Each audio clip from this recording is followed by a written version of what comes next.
Right, streets and social media mandinoskora nchiona kuti nyaya dziri kufamba sei. Ayo ndine kanyaya kandoda kuti ndinge ndinosvitsa kwamuri zvanyorwa namukoma Hope Ching'ono. Mchinda anozviti Daddy Hope anditi zvandoda kuti munge muri munozvionera munoziva kuti kuva public figure, socialite, celebrity, chero munhu anongova nefollowership yakawanda, right, pa social media zvine miedzo yakawanda.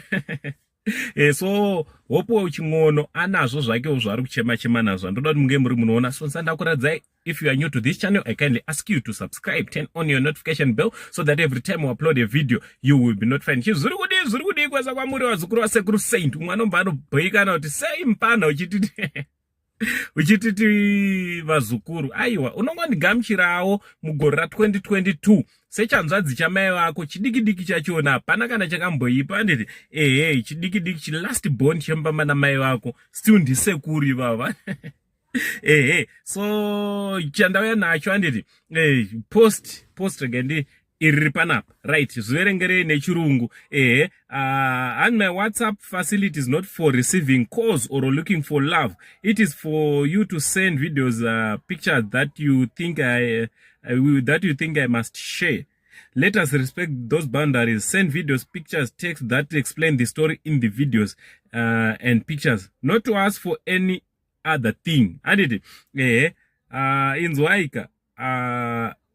Alright, and when you send a message like this, Mdara Ndape, you are making it difficult for me to get to important message. Inzwaika.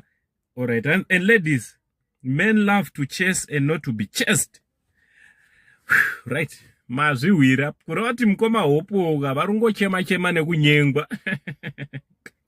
Kwai manyanyisa kuenda ku WhatsApp platform yavo vari madzimai muchimakuita semuri kuvada. Anditi zvari kuti aiwaka WhatsApp facility yedu haisi yekunge tiri tinotsvaga rudo, aiwa, asi ndeyekunge tiri tinotumira izvo zvakakodzera kuti tinge tiri tinotumira.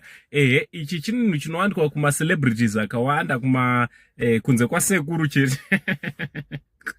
Sekuru chete ndo vasati vasangana nedambudziko iroro, maybe nekuti sekuru ndo vanobatanidza futi vazukuru avo vari kutsvaga vanhu vavo. So ukauya uchiita mafanisa ndongokubloka ndokukanda uko. So vazukuru muri kuzvionera mazviwira. Hope ari kuti ahwa nekunyengwa ku social media, ku WhatsApp kwake. Ari kutaura about his WhatsApp platform.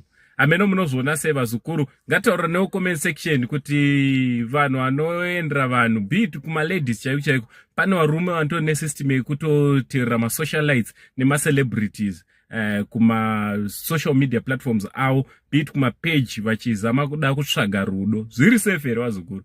Zviri safe here? Asiyana nawo vanhu vepublic, vanhu vanoshanda nepublic vanonetsa. Bunzai sekuru. So from Mango's end, the only Zimbabwean angle comment section there, much love.